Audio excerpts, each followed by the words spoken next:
الرحمن الرحيم.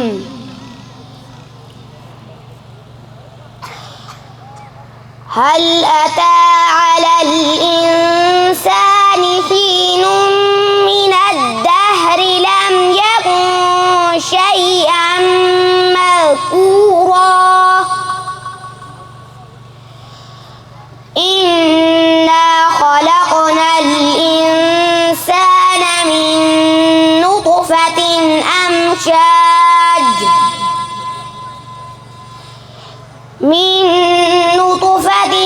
أمشاج نبتليه فجعلناه سميعا بصيرا إنا هديناه السبيل إما شاكرا وإما كفورا إنا أعتدنا للكافرين سلاسل وأغلالا وسعيرا إن الأبرار يشربون من كأس كان مزاجها كافورا عينا يشرب بها عباد الله يفجرونها تفجيرا يوفون بالنذر ويخافون يوما كان شره مستطيرا ويطعمون الطعام على حبه مسكينا ويتيما وأسيرا إنما نطعمكم لوجه الله لا نريد منكم جزاء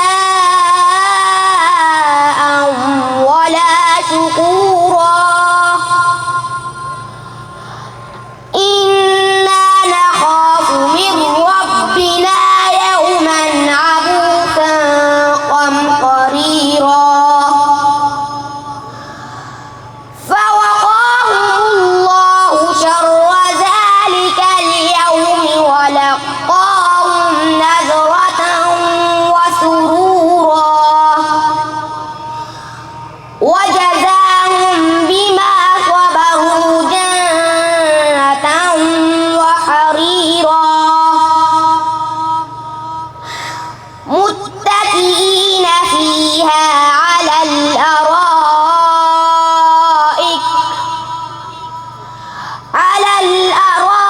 الأرائك لا يرون فيها شمسا ولا زمهريرا ودانية عليهم ظلالها وذللت قطوفها تذليلا ويطاف عليهم بآنية من فضة وأكواب كانت قواريرا من فضة قدروها تقديرا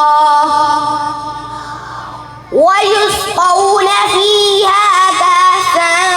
كان مزاجها زنجبيلا عينا فيها تسمى سلسبيلا صدق الله العظيم.